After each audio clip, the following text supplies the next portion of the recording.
मैं आपके साथ भी मशवरा करना चाहती हूँ। नमस्कार, ये बात कह रही होती हैं देवी अहिल्या युवराज खंडेराव को। जी हाँ, वो उनके कक्ष में जाती हैं और उनके लिए निहारी लेकर के जाती हैं। अब युवराज खंडेराव अपने मृदंग को तैयार कर रहे होते हैं और देवी अहिल्या उनके लिए निहारी लेकर के जाती हैं। अब वो कहती हैं कि आपके लिए छोटे सूबेदार जी निहारी लेकर के आई हूँ, और छोटे सूबेदार जी कहते हैं कि तुम क्यों लेकर आई? देवी अहिल्या कहती है कि पहली बार लाई नहीं हूँ। वो कहते हैं फिर भी सेवा के हाथों भिजवा सकती थी, क्योंकि मुझे तो याद ही नहीं है पहले तुम कब आई हो मेरे लिए निहारी लेकर के। अब वो कहती है ऐसा क्या हुआ? फिर वो कहती है तुम्हारा तो हमेशा किसी ना किसी के साथ में जो है मशवरा चल रहा होता है, तुम्हें कहाँ फुर्सत होती है? फिर देवी अहिल्या कहती है कि मैं तो आपके साथ भी मशवरा कर सकती हूँ। और युवराज खंडेराव हैरानी व्यक्त करते हैं, कहते हैं अच्छा ऐसा हो सकता है?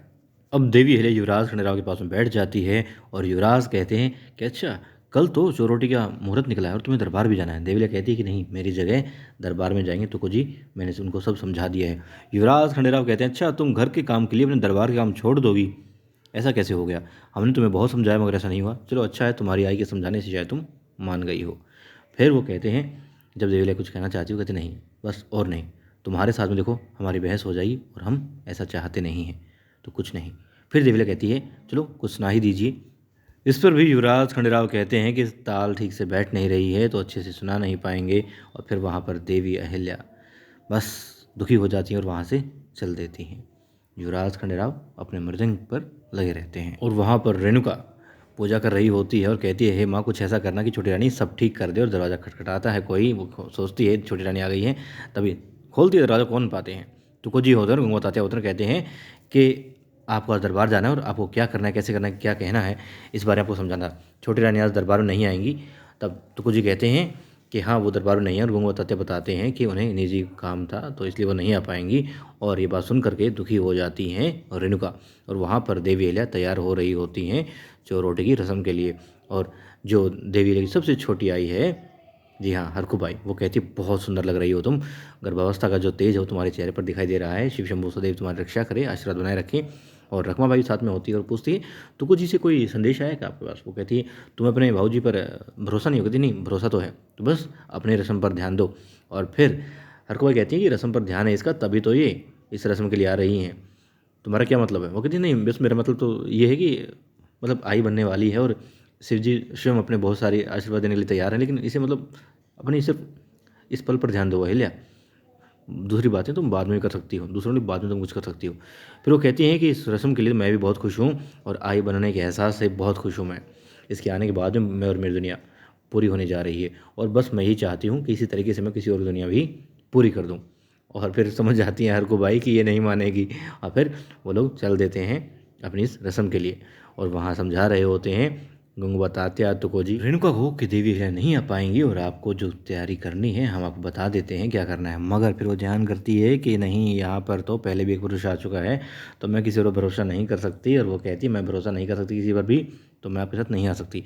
और वहाँ पर अब आई पहुँच जाती है देवी अहिल्या के समक्ष और कहती है बस अब थोड़ी देर के लिए भूल जाना कि तुम यहाँ की रानी हो, और बस एक बात याद रखना अहिल्या, तुम एक माँ हो और तुम्हें खुद को और अपने परिवार को समृद्ध करना है, उनकी खुशियों के लिए तुम्हें काम करना है। और देवला मुड़कर देखती है रखमा बाई और अपनी छोटी आई की तरफ। फिर उनकी आई उन्हें ले जाती है उस कक्ष की तरफ जहाँ पर ये रस्म होनी होती है, और बहुत खुश हो रही होती है। रखमा बाई कहती है अहिल्या की प्रतिष्ठा मतलब मिट्टी मिल जाएगी, उसकी माँ खुद मिला देगी। अब वो मेरी तरह नहीं, रखमा बाई की तरह सिर्फ एक रानी पत्नी बनकर वाड़े में रह जाएगी और कुछ नहीं। इस बात को लेकर के बहुत खुश हो रही होती है वो, मगर बहुत उदास हो रही होती है, दुखी हो रही होती है रेणुका कि मैं देवी अहिल्या के बिना, वो कहती है मैं देवी अहिल्या के बिना किसी पर विश्वास नहीं कर सकती, वही मुझे जीवन दान देने वाली हैं और मैं किसी पुरुष पर तो भरोसा कर ही नहीं सकती। ना मैं आपको जानती हूँ ना उस इंसान को जानती थी जो कल आया था। कहते कौन आया था? वो नहीं बताती फिर, लेकिन कहती है बस मेरी समझ से बातें बाहर हैं, तो मैं सिर्फ इतना चाहती हूँ कि यदि देवी अहिल्या वहाँ पर हैं तो मैं आ सकती हूँ, क्योंकि वो उसके देवर के सामने कुछ मुंह नहीं खोल पाएगी, उसे डर लगता है, तो वो बिना देवी अहिल्या के वहाँ नहीं आ सकती। और फिर वो कहते हैं गंगोत तात्या कि कायदे पंडित जो हैं सब आ चुके हैं। वो कहती मैं नहीं जानती उनको भी, और ना आपको माफ़ कीजिएगा मैं नहीं आ सकती। वो कहती हैं रेणुका कि देवी अहिल्या यदि दरबार में नहीं आती तो रेणुका स्वीकार कर लेगी कि उसके भाग्य में सुख लिखा ही नहीं है, और बेशक वो दर दर की ठोकरें खाए भूखी मर जाए, मगर देवी अहिल्या के अलावा वो किसी और पर विश्वास नहीं कर सकती तो नहीं कर सकती। और वहाँ महल में देवी अहिल्या की ओटी भरी जा रही होती है। यहाँ पर चार रानियाँ, चारों की समधन है। देवी अहिल्या की आई वो कहती हैं कि ओटी भरते हैं और ओटी वही भर रही होती हैं। सब लोग खुश होते हैं, कोई पंचामृत लाता है तो कोई कुछ लाता है, सब लोग खुश होते हैं। और समधन जी यानी गौतम सरकार अपनी समधन देवी लखियाई से आग्रह करती है कि ओटी तो आप ही भरेंगी, आप ही भरी। और वो ओटी भरती है और बताती है, देखा सब लोगों के चेहरे देखो कितने खुश हैं। परिवार को प्राथमिकता देने का अर्थ क्या होता है तुम्हें अब समझ में आएगा। देखो उनके चेहरों को, कितने खुश नजर आ रहे हैं सब। और फिर सब लोग, सभी रानियाँ, जितने भी परिवार सदस्य होते हैं, महिलाएं जो होती हैं, सभी जो रस्म होती है उसको निभाती हैं। सब आशीर्वाद देती हैं, देवी अहिल्या को आशीष देती हैं। और देवी अहिल्या बहुत खुश हो रही होती हैं यहाँ पर इस रस्म को करते हुए। और भले उनके मन में चल रहा हो कि रेणुका के साथ क्या हो रहा होगा। और फिर रखमाबाई को गौतम सरकार बाहर भेजती किसी काम से, और उनकी मुलाकात किससे होती है। उनकी मुलाकात हो जाती है तुकोजी कहते हैं कि देवी अहिल्या से मुझे बात करनी है, किसी का जीवन बहुत मुश्किल में है। तब वो कहती है, रखमाबाई कभी अपने जीवन की तरफ भी देख लिया करो, अपने भाग्य की तरफ भी देख लो, अपने भविष्य के बारे में भी सोच लो। वो कहता है तुम्हारी यही बात है हमेशा, मुझे देवी अहिल्या से बात करनी है। फिर वो कहती है, देखो ये तो आपको अच्छे से पता होगा, इस रस्म में कोई भी पुरुष नहीं आ सकता। वो कहती है उसको बुला दो, मेरा संदेशा भिजवा दो उस तक। और वहाँ पर अनसुना के वहाँ से उसको यानी तुकोजी को, अपनी पत्नी को, वहाँ से रखमाबाई चली जाती है। और तुकोजी देखते रह जाते हैं कि अब क्या करें क्या करें। और अब भोला भी कदम बढ़ा रहा होता है आगे आगे। और दरबार में सब लोग होते हैं, काजे पंडित भी आए हुए होते हैं। और युवराज खंडेराव बताते हैं कि तुकोजी रेणुका की तरफ से अपनी दलील रखेंगे और कैलाश की तरफ से जो गुनु जी हैं वो अपना पक्ष रखेंगे, उनका पक्ष रखेंगे कैलाश का। तो कहते हैं एक बार तो ऐसा पहले भी खैर हो चुका है कि कैलाश नहीं आए थे किसी कारणवश, तो मुद्दा जो है कभी और के लिए रखा गया था। और आज फिर ऐसा हो सकता है कि दलील ना हो यहाँ पर, क्योंकि रेणुका नहीं आ रही है, कि ऐसा ही होगा। तभी खड़े हो जाते हैं गुनु जी, कहते हैं माफ़ कीजिएगा छोटे सूबेदार जी।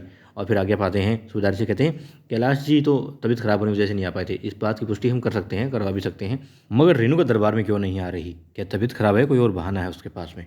वो इसलिए नहीं आ पा रही है क्योंकि वो जानती है कि महिला है और देवी अहिल्या को रो धोकर उसने मना लिया था, अपने झांसे में ले लिया था। मगर हमें वो समझा नहीं पाएगी क्योंकि झूठ ही बोल रही है। सच यदि वो है उसके पास में तो सच लेकर के तो उसको आना चाहिए था दरबार में, मगर वो नहीं आई। इसका कारण सिर्फ और सिर्फ यही है कि वो झूठ बोल रही है, उसके पास में कोई भी दलील नहीं है, कोई साक्ष्य नहीं है। और ऐसा नहीं होना चाहिए कि दरबार में इतने लोग आए हैं, उन्हें बार बार से बुलाया जाए, तंग किया जाए।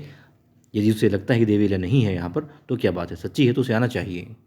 अब तुकोजी की बात सुन करके बाकी जो लोग आए हुए होते हैं दरबार में, वो लोग भी कानाफूसी करते हैं कि हाँ कहे तो ठीक रहे हैं। और वहाँ तुकोजी मन मन कर रहे होते हैं कि अहिल्या मैं तुम्हारा और रेणुका दोषी साबित हो जाऊँगा, तुम्हारा गुनहगार बन जाऊँगा, क्योंकि तुमने मुझ पर बहुत भरोसा किया था और मैं उसे न्याय नहीं दिलवा पा रहा हूँ क्योंकि वो आई ही नहीं है। अब मैं क्या करूँ? और वहाँ पर देवी अहिल्या से उनकी आई कहती है कि आज हमने भोजन की व्यवस्था यहीं पर की है, भोजन सभी यहीं करेंगे, एक साथ करेंगे, ठीक है ना? अहिल्या देवी क्या कहती है? कहती है हाँ ठीक है। तभी एक बालक आता है, कहता है अहिल्या मौसी। अब सब देखते हैं क्या हुआ, और वो रो रहा होता है। सब पूछते हैं ये कौन है? तब देवी अहिल्या कहती है मैं जानती हूँ इसे, ये भोला है। और देवी अहिल्या उस तरफ दौड़ती है, उसे गले से लगाती है कि क्या हुआ, क्यों रो रही हो? अब भोला कहता है मुझे नहीं पता कि क्या हुआ, मगर इतना है कि जो रेणुका मौसी है वो बहुत रो रही थी। और वो ये भी बताता है कि दो लोग आए थे, सारे बात बताता है, मगर कारण क्या है रोने का उसे नहीं पता होता। और वहाँ पर दरबार में गंगवा तात्या दलील देते हैं, आग्रह करते हैं कि मुद्दा जो है एक दिन के लिए टाल देना चाहिए, क्योंकि रेणुका किसी भी पुरुष को जानती भी नहीं है। और देवी अहिल्या के अलावा असल में तो किसी को नहीं जानती ना पहचानती, तो किसी पर भरोसा भी भला कैसे कर सकती है? तो एक दिन के लिए मुद्दा जो है टाल देना ही उचित लग रहा है उन्हें। तो बाकी जैसी सरकार की इच्छा।